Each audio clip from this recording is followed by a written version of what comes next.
بسم اللہ الرحمن الرحیم۔ ایک دفعہ ایک سپاہی سلطان کے پاس آیا اور کہنے لگا، سلطان محترم، مصر کے مشہور بازار میں تاجروں کے درمیان بے چینی بڑھتی جا رہی ہے اور تاجروں کا اعتماد بازار سے اٹھتا جا رہا ہے۔ یہ مصر کا ایسا بازار ہے جہاں مسلمانوں اور کافروں دونوں کی دکانیں ہیں، لیکن اچانک چوری کی وارداتیں بڑھنا شروع ہو گئی ہیں۔ جس کافر کی دکان میں زیادہ مال ہوتا ہے وہاں چوری زیادہ ہوتی ہے، اس کے برعکس مسلمانوں کی دکانوں سے چوری کم ہوتی ہے۔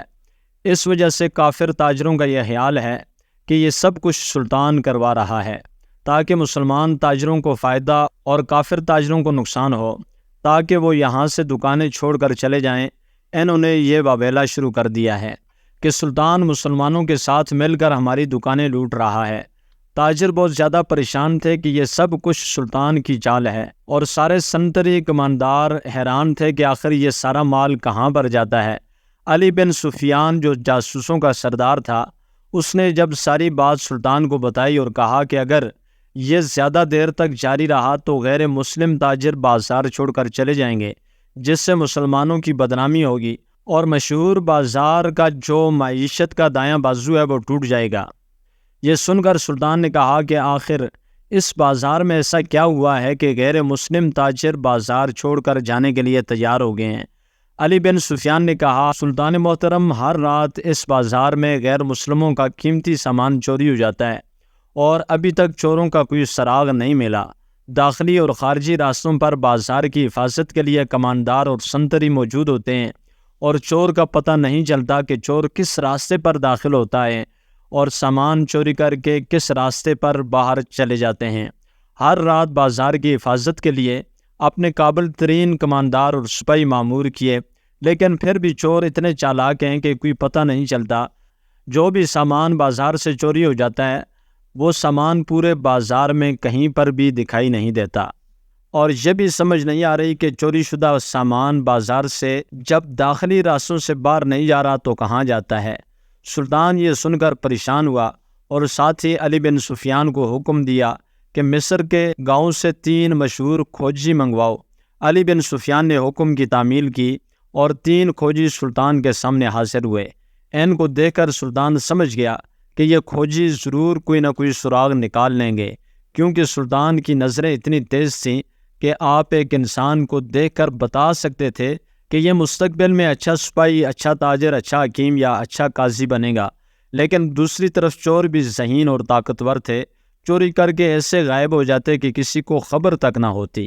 سلطان کے حکم پر علی بن سفیان نے ان 3 کھوجیوں کو بازار میں بھیج دیا اور حکم دیا کہ تم دن رات کھوج لگاؤ کہ دروازے پر سپاہی ہونے کے باوجود وہ چور کہاں سے بازار میں داخل ہوتے ہیں اور چوری کر کے سامان کیسے باہر لے جاتے ہیں، کیونکہ بازار کے ہر طرف سپاہی اور تیر انداز موجود ہوتے ہیں۔ اس کے علاوہ خارجی اور داخلی دروازے بھی مضبوطی سے بند ہوتے ہیں۔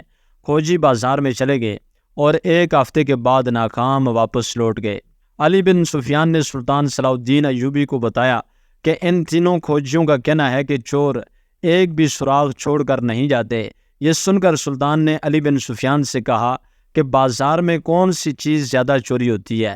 علی بن سفیان نے کہا کہ زیادہ تر ان تاجروں کا سامان چوری ہو جاتا ہے جن کا سامان جنگوں میں استعمال ہوتا ہے، جیسے تیر، خنجر، کمان اور کلہاڑی وغیرہ، اور اسی طرح قیمتی سامان مصر کے بازار سے چوری ہو رہے ہیں۔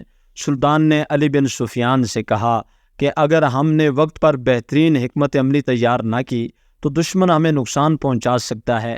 علی بن سفیان نے کہا کہ سلطان محترم، آپ کو کیسے پتہ چلا کہ یہ کام دشمن کا ہے اور وہ کسی بڑی جنگ کی تیاری کر رہے ہیں؟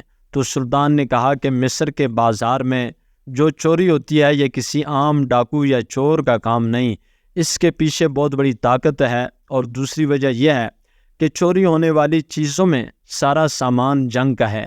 اس کا مقصد یہ ہے کہ ہمارے سپاہیوں کے لیے سب سے زیادہ سامان مصر کے اسی بازار سے آتا ہے، اور دشمن چاہتا ہے کہ بازار میں سارا جنگی سامان ختم ہو جائے، اور جب ہمارے پاس نئے سپاہیوں کے لیے سامان موجود نہیں ہوگا تو وہ ہمیں شکست دینے کے لیے ہمارے شہروں اور بازاروں پر حملہ کریں گے۔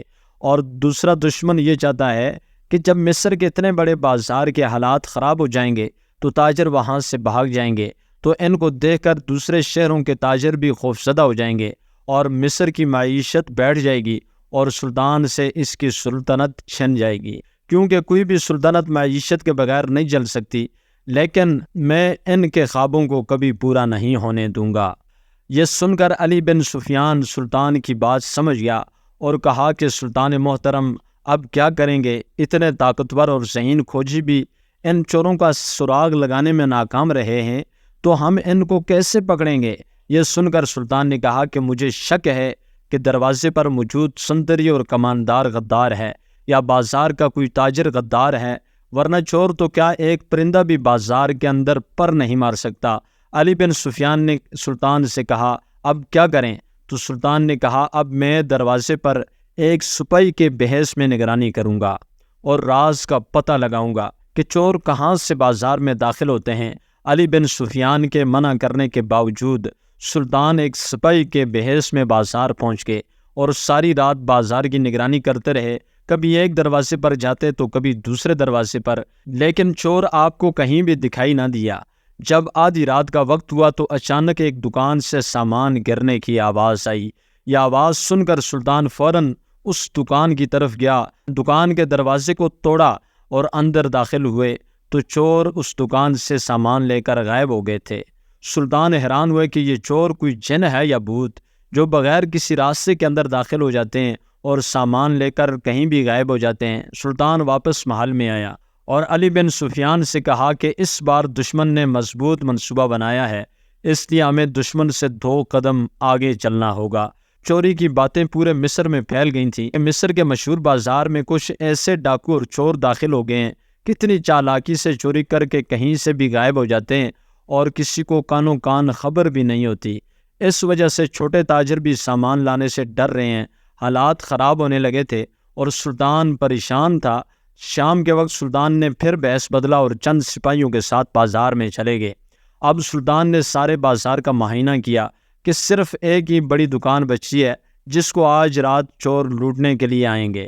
سلطان صلاح الدین ایوبی اس دکان میں چلے گئے اور سامان میں چھپ گئے اور انتظار کرنے لگے کہ کس وقت یہ چور اس دکان میں چوری کے لیے آئیں گے اور میں ان چوروں کو بے نقاب کروں گا۔ تھوڑی دیر بعد 3 نقاب پوش اس دکان میں اچانک کہیں سے داخل ہوئے اور سامان اٹھانے لگے۔ ان کے سامان اٹھانے کے انداز سے پتہ چلا کہ ان کے ساتھ بازار میں کوئی غدار ملا ہوا ہے جو ان کو بتاتا ہے کہ کون سا سامان کہاں پڑا ہے۔ اس وقت سلطان نے تاریخی جملہ کہا کہ اگر مسلمانوں میں سے مسلمان غدار نکل جائیں یا ختم ہو جائیں تو مسلمان دنیا کی کسی بھی طاقت سے شکست نہیں کھا سکتے۔ اب ان چوروں نے سامان اٹھانا شروع کیا۔ اس دکان میں ایک دری بچھی ہوئی تھی، انہوں نے وہ دری اٹھائی اور دیکھا کہ اس کے نیچے ایک سرنگ کھودی ہوئی تھی۔ ان چوروں نے یہ سامان نیچے موجود سپاہیوں کو دیا اور خود بھی اس سرنگ کے اندر چلے گئے۔ اب سلطان کو پتہ چل گیا کہ یہ چور سامان کو کہاں سے اور کس طرح باہر لے جا رہے ہیں۔ تھوڑی دیر گزرنے کے بعد سلطان نے اپنے سپاہیوں کو بتایا اور سلطان بھی اپنے سپاہیوں کے ساتھ اس سرنگ میں داخل ہو گئے۔ یہ سرنگ کوئی عام سرنگ نہیں تھی جو اس بازار سے باہر ایک جنگل میں جا کر کھلتی تھی۔ یہ ایک سرنگ نہیں تھی بلکہ سارے بازار میں سرنگ بنائے گئے تھے۔ سلطان جھاڑیوں میں چھپ کر ان چوروں کو دیکھنے لگا۔ جب صبح ہوئی اور سورج طلوع ہوا اور سورج کی کرنیں جنگل پر پڑیں تو یہ دیکھ کر سلطان کے رونگٹے کھڑے ہو گئے کہ دشمن بادشاہ کی طرف سے بہت سارے گھوڑے اس سامان کو لینے کے لیے آ چکے تھے اور اس بازار کا سارا قیمتی سامان وہ 3 چور وہاں ایک جگہ پر اکٹھا کر چکے تھے۔ لیکن سلطان ایک عقل مند آدمی تھے، آپ نے بھی اس کے لیے ایک منصوبہ تیار کیا تھا اور سلطان اپنے پیچھے نشانات چھوڑ کر آیا اور اسی وقت سلطان کے سپاہی بھی وہاں پہنچ گئے۔ سپاہیوں نے ان تمام چوروں اور سامان لے جانے والے سپاہیوں کو پکڑ کے گرفتار کر لیا اور ان چوروں کی مدد سے بازار میں موجود سب سے بڑے غدار ایک تاجر کو بھی پکڑ کے گرفتار کر لیا جو کہ غیر مسلم تاجر تھا اور دوسرے تاجروں سے حسد کرتا تھا۔ یہ تاجر غیر مسلم تاجروں کی دکانوں سے چوری اس لیے کرتا تھا کہ غیر مسلم تاجروں کا شک مسلمانوں پر کیا جائے اور یہ آپس میں لڑتے رہیں گے، الجھتے رہیں گے۔ لیکن سلطان نے اپنی جان پر کھیل کر اس بازار کو بھی چوروں سے بچا لیا اور اپنی ریاست کو نقصان پہنچانے والے دشمن کا سارا منصوبہ بھی خاک میں ملا دیا اور چوری شدہ سامان کو ان تاجروں کے حوالے کیا جن سے چوری ہوئے تھے، جس میں مسلم اور غیر مسلم دونوں تاجروں کا قیمتی سامان تھا۔